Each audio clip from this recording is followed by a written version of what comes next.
Another year gone by. Okay, what else do I have to do? Come up with 2 cocktails and research them, because the next shoot is in a week. Great. No problem. I can do this. Work my ass off at the bar for the next 5 days. Okay, check. Spend some more time with my cat because he's always copping me an attitude. I need more time. Oh yeah, and I gotta find time to get all my Christmas shopping done because once again, 'tis the season to be merry. Blah, blah, blah. I thought guys my age were supposed to slow down. How am I busier than ever? I just want to retire. What the hell is in this glass? Oh my God, I can't get it clean. I'm done. I'm tired. I can't keep this up. I gotta get out of Dodge.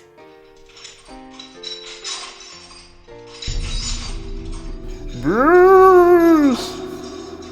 Bruce! Bruce! Who or what are you? In life, I was your favorite beer, Jacob Barley. What do you want of me? Much. Ha ha ha ha ha. Can you just stop floating around and sit down? You're making me dizzy. You don't believe in me? I don't. What evidence would you have of my reality beyond your own senses? I don't know. Wait a minute. You're nothing more than a can of beer. An apparition. Am I? Nah, you're my undigested dinner. I knew I shouldn't have had that second piece of pie. You're a hallucination brought on by alcohol, a badly made cocktail. I wear the chains I forged in life.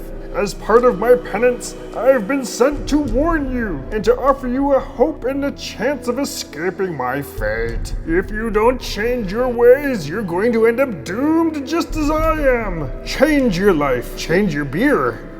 Tonight, you will be haunted by 3 spirits. Expect the first when the bell tolls 1.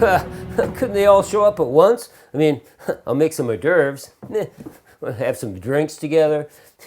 Silence! Forget you. Wait, what are you doing? No, don't do that. Oh my God! I hope you rot in hell.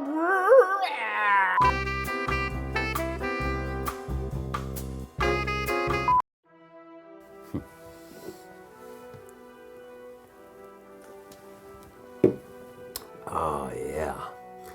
That's a good Jacob Barley, I'll tell you. Are you the spirit whose coming was foretold? I am. I am the spirit of Christmas past. I am Marquis de Villard. I'm named for the charming wife of the original cellar master, Odette Villard, and an ode to the warmth she exuded. I'm fragrant with aromas of sweet cooked apples and pears, vanilla, and caramel with hints of spice. But you can call me Brandy. Okay, Brandy. You don't look like a ghost. Thank you. Wait a minute. You're nothing more than a bottle of booze. That may be, but I remember long past your past. Walk with me.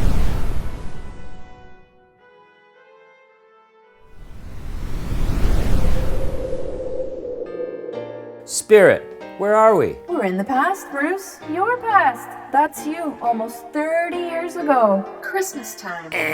Boring. Been there, done that. What else you got to show me? Jeez, someone's demanding. Fine, hold your horses. Oh. Spirit, where are we now? Oh. We're back at my bar. Why are we in black and white? It's the 1940s. Everything in the 1940s was in black and white.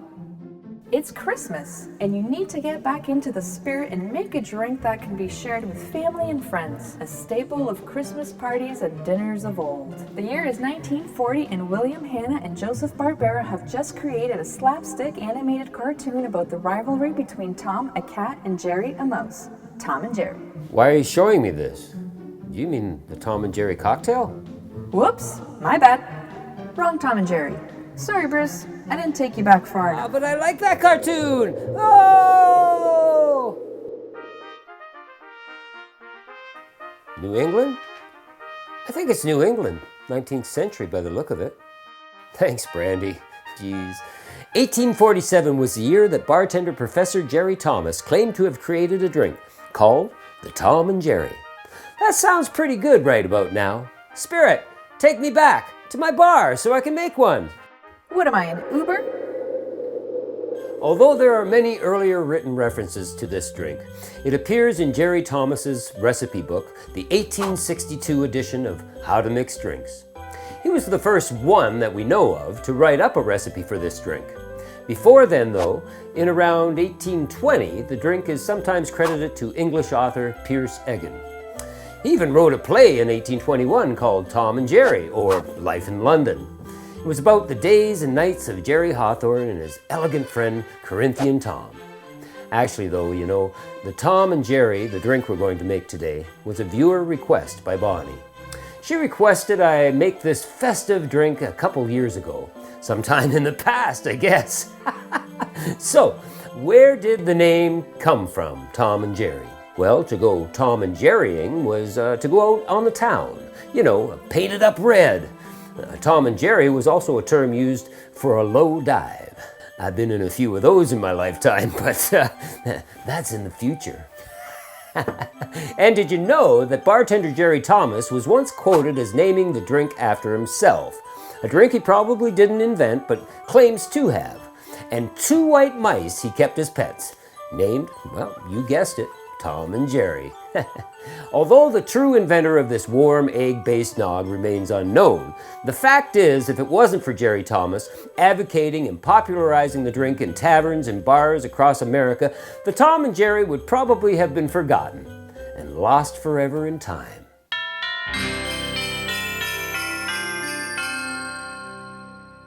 So if you notice Jerry Thomas's recipe, he uses 12 eggs, where I'm only using 4 eggs, and he uses 5 pounds of sugar. Whoa, that's a lot of sugar. That's a lot of sugar. So I'm only using 4 eggs, and I've got 3 cracked already, and you want to separate your whites from your yolks, okay? And we'll get the 4th one going here. And again, you don't want to get any of the egg yolk in your whites, because that'll screw everything up. Yeah. Next thing we want to do is just stir this up a bit. Add in some rum. I'm going to use some dark rum Goslings, 1 ounce. Add in some spices. I've got some, love that smell. Some ground cloves, just a 1/4 teaspoon. A 1/4 teaspoon of ALLSPICE, and a full teaspoon of cinnamon. That's crying out Christmas already, isn't it? All right, and get in there and whip a bit with your spoon. Now what we want to add is our sugar. I'm only using a cup, okay? And we're just gonna stir that in there. Basically, we're making a batter here. You just want to pour this in small little batches, the sugar. And now I think I'm going to get in there with my beater. Get everything dissolved, mixed together.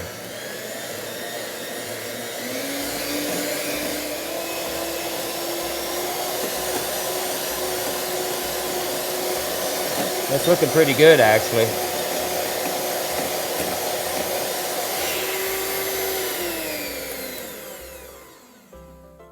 All right, now I gotta go clean my my blades here. Got them clean. So yeah, you want clean blades, because now we're going to whip up our whites. And to the whites, we're going to add cream of tartar. And now you end up with a big old can of cream of tartar. You want a pinch. That's all we wanted. Oh, they should sell pinches in the store, you know? Just a pinch. This will prevent the sugar from settling to the bottom of the mixture, and it speeds up the foaming process. Let's blend this up. It's going to take a couple minutes here because what we were looking for are some real stiff peaks. Not soft peaks, stiff peaks.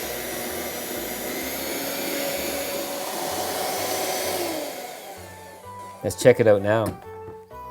Oh yeah, that's very, very stiff. All we want to do is fold this into our egg yolks, into our batter.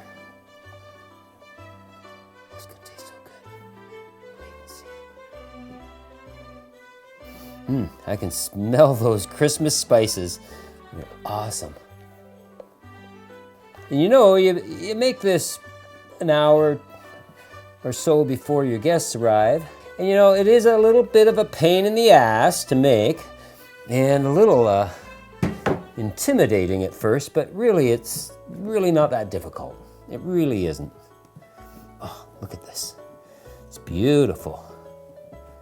And as a final ingredient, I'm just gonna put a little bar spoon of vanilla extract in with that. Now, a lot of times you won't find recipes with vanilla, but I love vanilla. That looks beautiful. Look at this. Look at this gorgeous batter. It's like a freaking cake batter, isn't it? Beautiful, beautiful. Okay, perfect. Let's replace this with our glass. Now, a lot of times too, you can put it in a mug, a big old coffee mug, your favorite coffee mug. But I like the glassware. I just love glassware. And as you can see, it's filled with hot, steaming water. Let's just get rid of that, okay? Because if you don't put hot water in your glass, you're just gonna end up with a warm drink. We want a hot drink because of those cold winter nights. And we got our lovely batter, and we're just gonna ladle it right into our hot glass.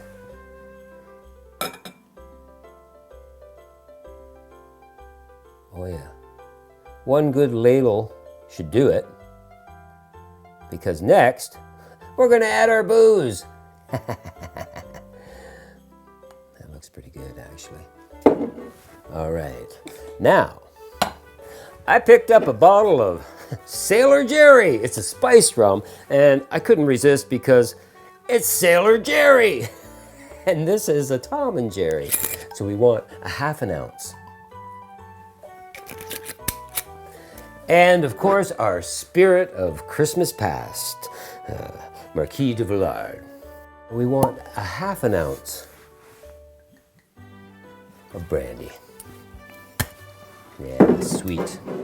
And we just want to stir in our alcohol into our batter, mix it all in there, make it nice and wonderful. Yeah. To this, we add hot milk. You could use hot water, but I like the milk. It just seems richer. Oh yeah. Look at that. It's all frothy. Look at, oh, beautiful. Give that a little mix in. And garnish with a little fresh nutmeg on top. There's your Tom and Jerry. Let's give it a go. Oh boy. Mm-hmm. Oh. Wow, wow. It's really, really good. It's warming. The batter is a little cool. The mixture is a little hot, and it's just absolutely delightful, warming up. And yet, like I said, it's probably a real pain in the ass to make, but worthwhile. Give it a go because all those glowing red noses of all your guests, it's gonna be awesome.